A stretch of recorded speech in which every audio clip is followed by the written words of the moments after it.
अस्सलाम वालेकुम। तो उम्मीद करती हूँ आप सभी खैरियत से होंगे। तो आज की इस वीडियो में हम पढ़ेंगे उर्दू ज़बान की 5वीं किताब, ये हमारी चल रही है और इसमें पढ़ेंगे हम 5वीं किताब का सबक नंबर 65। और अब ये हमारा चल रहा है ज़रात, और ज़रात में हमने पहला चैप्टर पढ़ा दिया है और अब ये है हमारा दूसरा चैप्टर। तो वीडियो को आप पूरा ज़रूर देखिए, वीडियो को लाइक कीजिए, हमारे चैनल पर नए हैं तो हमारे चैनल को सब्सक्राइब कीजिए और ज़्यादा से ज़्यादा वीडियो को शेयर भी कीजिए। और आपने अभी तक हमारी पिछली वीडियो नहीं देखी हो तो उसका लिंक मैं नीचे डिस्क्रिप्शन बॉक्स में दे दूँगी, वहाँ से आप पिछली वीडियो देख सकते हैं, या फिर आप हमारे चैनल पर जाकर प्लेलिस्ट पर जाकर भी पिछली सारी वीडियो देख सकते हैं। तो वीडियो को लाइक शेयर सब्सक्राइब करना ना भूलिए। और इस चैनल पर हमने ये हमारी उर्दू ज़बान चल रही है, चमन उर्दू की 5 किताबों की मैंने वीडियो डाल दी हैं और उर्दू ज़बान की ये चल रही है 5 किताब, यानी ये भी होने वाली है। तो हमने 5 किताबों तक, मतलब इससे जो पहली चौथी तीसरी दूसरी और पहली, और ये 5वीं भी होने वाली है। तो 5 किताबों की वीडियो हमने प्ले लिस्ट में डाल रखी है, साथ में ही नूरानी कायदा और बगदादी कायदे की वीडियो है।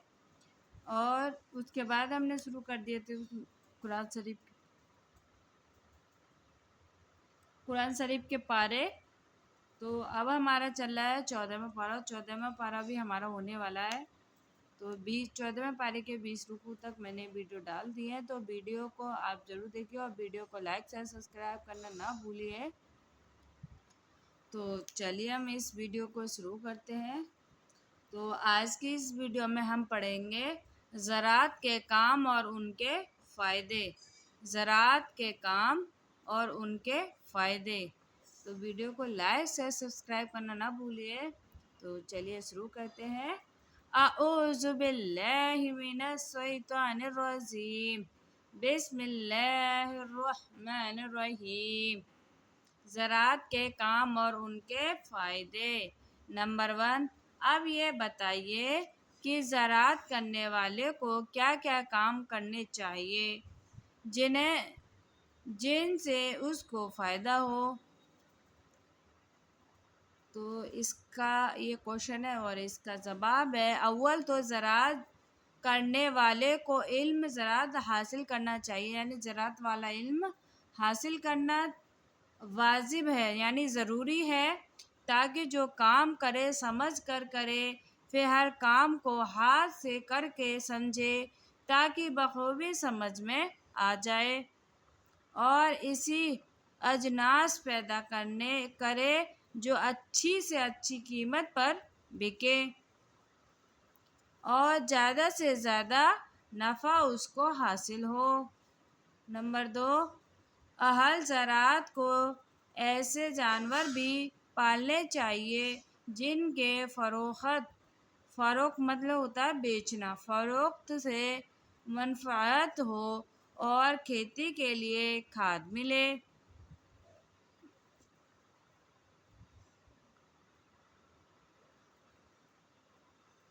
ऐसी चीज़ें भी बोनी चाहिए जिनसे उनकी परवरिश बखूबी हो सके।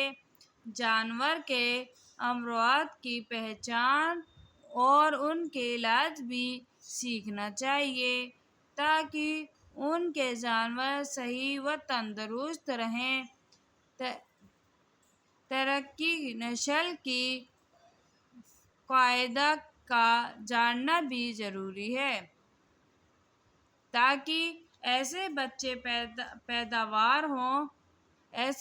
पैदा हों जो जवान होकर अच्छे काम दे और उम्दा कीमत पर बिके। नंबर 3, अहल ज़रात को कौन कौन से जानवरों को पालना सूदमंद है, यानी सही है। एक तो बैल पालने चाहिए जिनके बगैर ज़रात का काम ही दुश्वार है। अच्छी नस्ल की भेड़ें भी पालनी चाहिए जिनकी ऊन अच्छी कीमत से बिके। دودھگار بھینسیں اور بکریاں بھی پالنی چاہیے۔ دودھ گائے بھینسیں اور بکریاں بھی پالیں جن سے دودھ، مکھن اور گھی بافراط ملے۔ اصل جات کی گھوڑیاں پالیں تاکہ عمدہ بچڑے پیدا ہوں۔ ایسے پرندے بھی پالنے لازم ہیں جو زراعت کے کیڑے کھائیں اور اس کو نقصان سے بچائیں، اپنے پیٹ سے فائدہ پہنچائیں، کیونکہ ان پرندوں کے پیٹ سب کھاد سے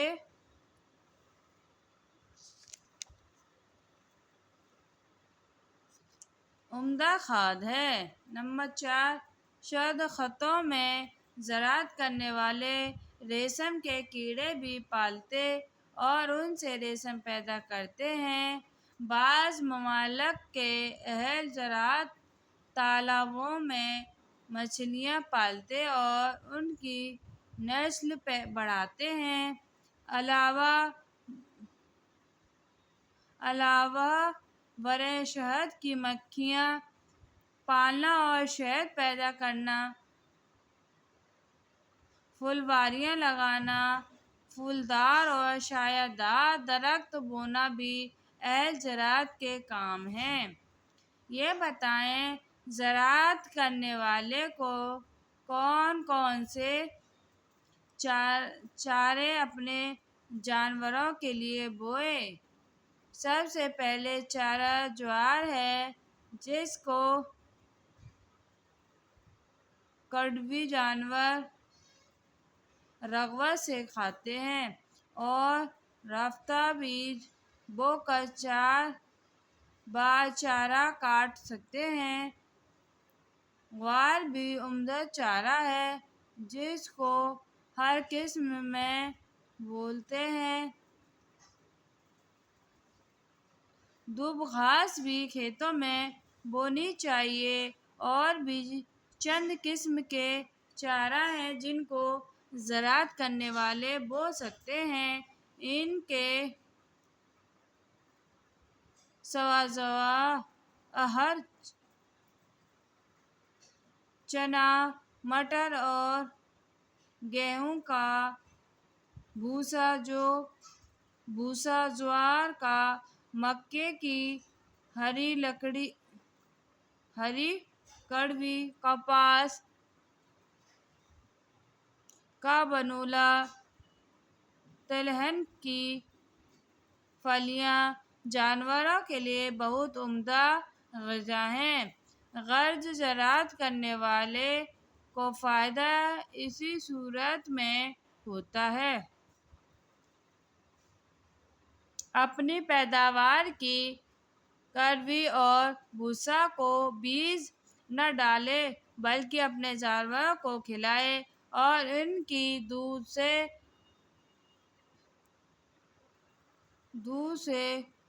اون سے، بچڑوں سے، گوبر سے سب سے فائدہ اٹھائے۔